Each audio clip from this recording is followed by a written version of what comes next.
Okay, PA Figs here. I am now going to prune this Brogiotto Nero.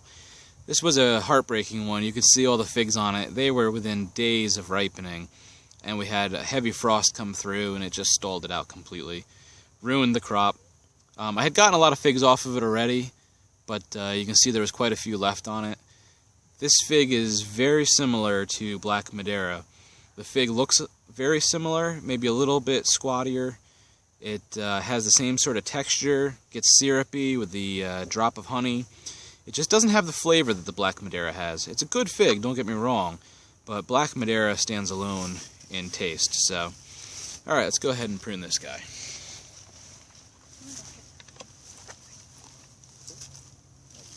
That's true. We have to, Teresa reminded me, we have to pick all these not ripe figs off of this first.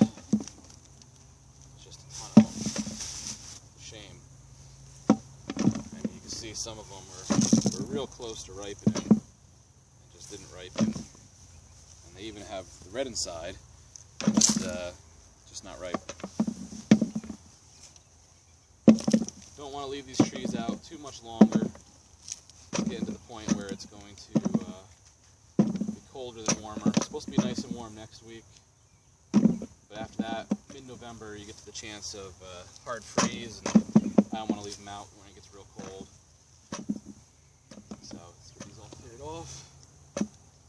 Some of them are just so close to ripening, but didn't get there.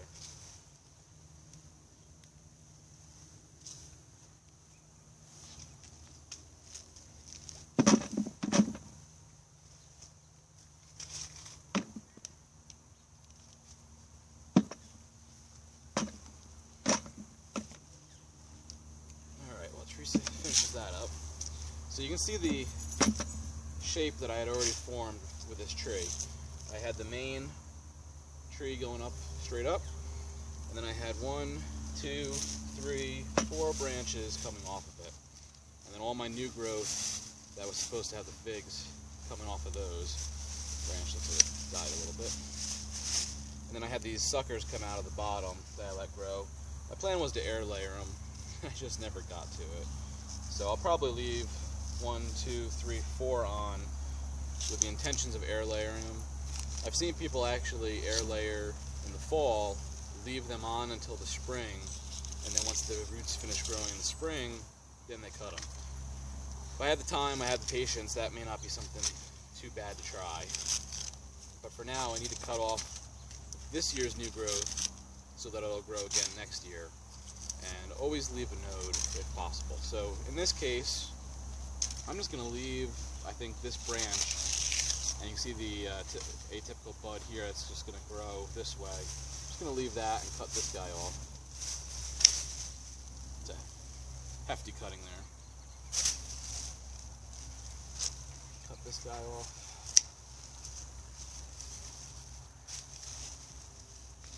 Alright, so this branch here, I would say all the new growth was pretty much from here up this year.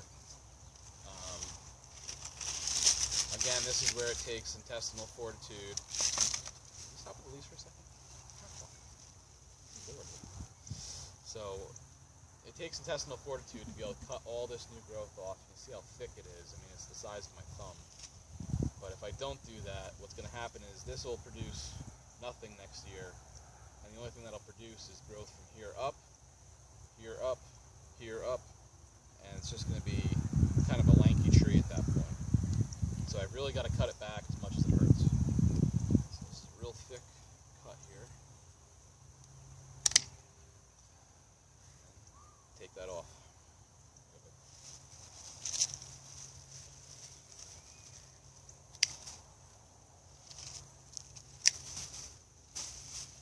Same thing over here. I'm going to leave this to grow. It's not really the right direction. This one's better. This one here, I want to grow more up, so I'm going to cut at this node. Same thing, this guy here, I don't want to keep growing out that way. I want it to grow up, so I'm going to cut it here.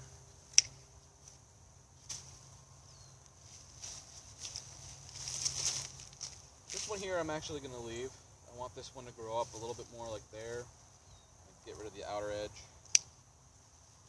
And I'm hoping I can get a shoot to come off of here next year. This guy here, same thing. I want this branch to grow this way. I'm going to cut at that node.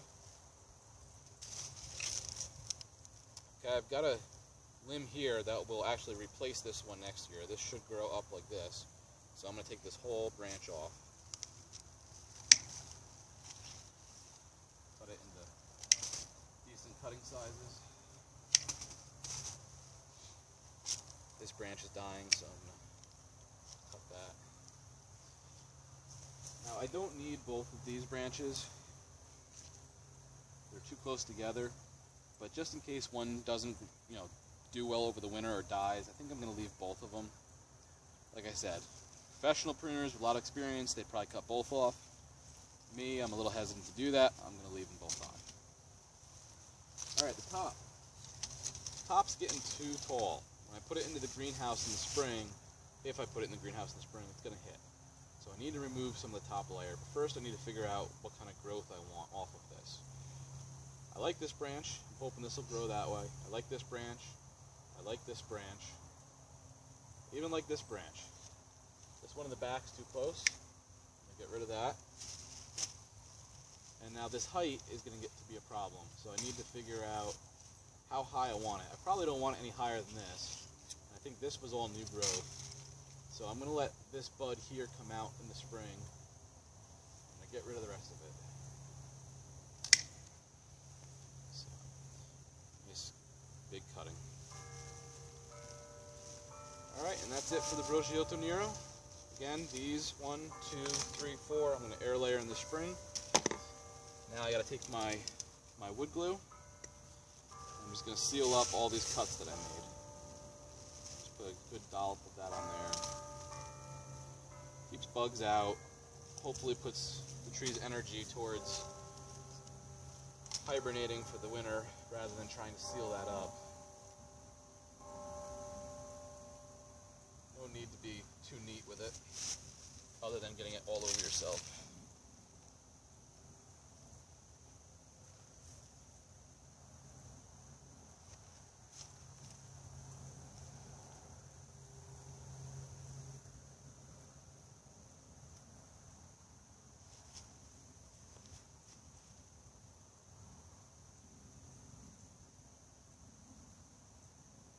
Okay, this tree is ready to go into the garage for the winter.